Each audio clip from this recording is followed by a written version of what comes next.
Hello everyone, welcome you all to healthy world. I hope कि आप सब बहुत अच्छे होंगे और स्वस्थ होंगे। आज हम बात करेंगे हाइपरटेंशन यानी कि हाई ब्लड प्रेशर के बारे में।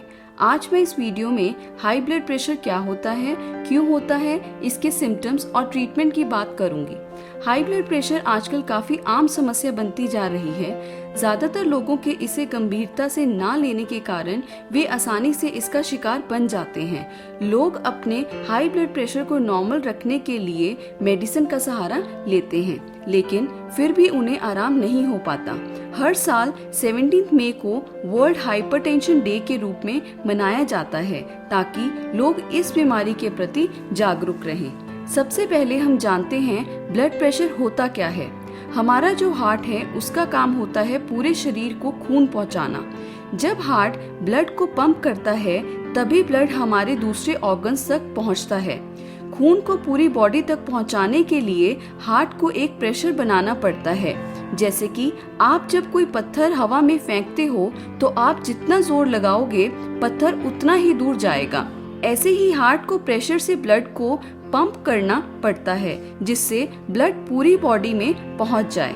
इस प्रेशर को ही हम ब्लड प्रेशर कहते हैं और ये प्रेशर हमारे ब्लड में प्रेजेंट ऑक्सीजन, ग्लूकोज, पूरे दिन का खाना जो आप खाते हैं और उससे उस खाने से मिले हुए न्यूट्रिएंट्स और मिनरल्स, ये सब मिलकर भी हमारा ब्लड प्रेशर बनाते हैं। यही प्रेशर जब 120/80 हो तो ये नॉर्मल बीपी कहा जाता है। जब ये प्रेशर ज्यादा हो तो ये हमारी धमनियां यानी कि आर्टरीज को डैमेज कर देता है। ब्लड प्रेशर को 2 नंबर्स में मेजर किया जाता है। पहला, जब हार्ट कॉन्ट्रैक्ट करता है तब जो प्रेशर ब्लड वेसल में जनरेट होता है उसको हम सिस्टोलिक प्रेशर बोलते हैं यानी कि ऊपर वाला प्रेशर। और दूसरा, जब हार्ट पंपिंग प्रोसेस करने के बाद जब हार्ट रेस्ट करता है हाफ सेकेंड के लिए और उस टाइम जो ब्लड वेसल में प्रेशर क्रिएट होता है उसे हम डायस्टोलिक प्रेशर बोलते हैं यानी कि नीचे वाला प्रेशर। फॉर एग्जाम्पल, हमारी बॉडी का नॉर्मल ब्लड प्रेशर 120/80 होता है, लेकिन जब ये बढ़ जाए या हमारे हार्ट की आर्टरीज में ब्लड काफी तेज हो जाए तो हम इसको हाई ब्लड प्रेशर या हाइपरटेंशन कहते हैं। हाइपरटेंशन में ब्लड प्रेशर का लेवल 140/90 या सीवियर कंडीशन में 180/120 हो जाता है। हाई ब्लड प्रेशर होने के कारण क्या हैं? जैसे कि मैंने बताया आपको कि आर्टरीज में ब्लड के साथ न्यूट्रिएंट्स और मिनरल्स प्रेजेंट होते हैं जो कि हमारा ब्लड प्रेशर बनाते हैं। जब तक तो हम सिंपल न्यूट्रिशियस खाना खाते हैं तब हमारा ब्लड प्रेशर कंट्रोल में रहता है, लेकिन जैसे ही आप ज्यादा अनहेल्दी खाना शुरू कर देते हैं जैसे कि ज्यादा नमक, कच्चा नमक, सलाद और फ्रूट्स के ऊपर चाट मसाला और नमक, रेडीमेड अचार, चटनी, पापड़, स्मोकिंग और अल्कोहल का इंटेक ज्यादा करना, आर्टिफिशियल शेक्स, ब्लैक कॉफी, इन सब चीजों की वजह से हमारी आर्टरीज में ब्लॉकेज हो जाती है जिससे आर्टरीज भी सख्त और उनके बीच का गैप कम हो जाता है जिससे उनकी इलास्टिसिटी भी घट जाती है और इसी वजह से ब्लड को और बॉडी ऑर्गन्स के पास पहुंचने के लिए बहुत प्रेशर लगाना पड़ता है जिससे वो आर्टरीज फट जाती हैं और brain stroke, heart stroke, paralysis, brain haemorrhage या फिर डेथ होने के चांसेस बढ़ जाते हैं। फॉर एग्जाम्पल, आपके किचन में जो वॉश बेसिन के पाइप से गंदा पानी और जो बचा कुचा कूड़ा निकलता है, अगर वो ज्यादा हो जाए और पाइप ब्लॉक हो जाए तो पानी और कूड़ा काफी प्रेशर लगाएगा निकलने में जिससे पाइप टूट जाता है और कभी कभी निकल जाता है और आसपास गंदगी फैला देता है। इसी प्रकार आर्टरीज में ज्यादा प्रेशर होने की वजह से वो काफी बॉडी ऑर्गन्स को इफेक्ट कर देता है। Next is symptoms.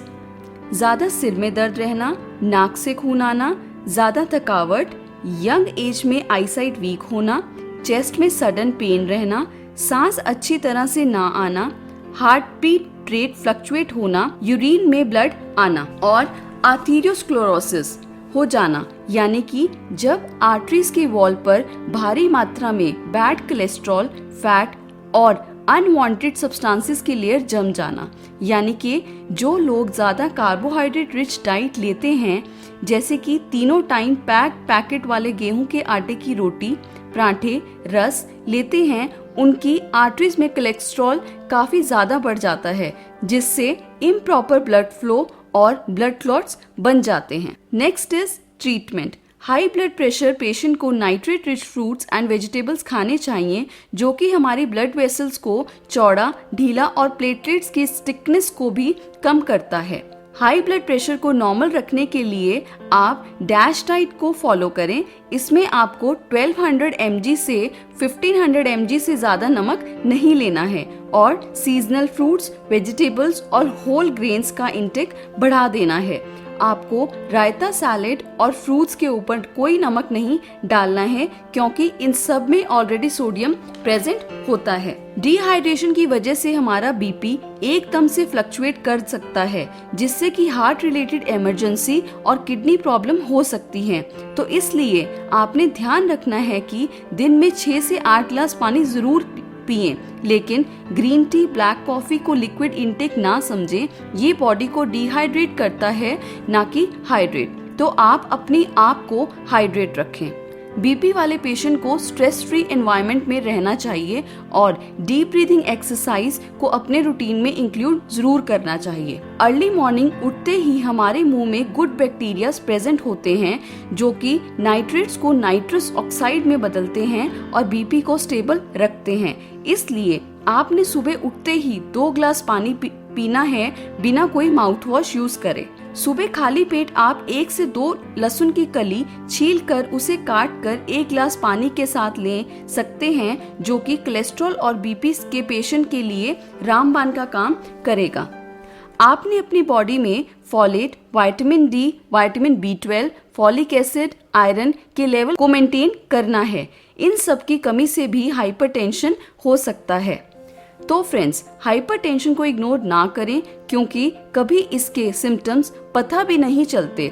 आजकल तो आप घर पे ही इलेक्ट्रॉनिक ब्लड प्रेशर की मशीन से अपना बीपी रेगुलर चेक कर सकते हैं। बस आपने अपने लाइफस्टाइल और ईटिंग पैटर्न को सही रखना है। तो प्लीज इस साइलेंट बीमारी को हल्के में मत लीजिए, क्योंकि हम सबके लिए फैमिली से इम्पोर्टेंट कोई चीज नहीं होती।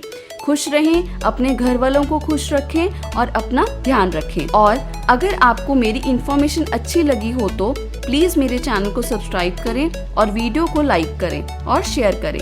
Thank you.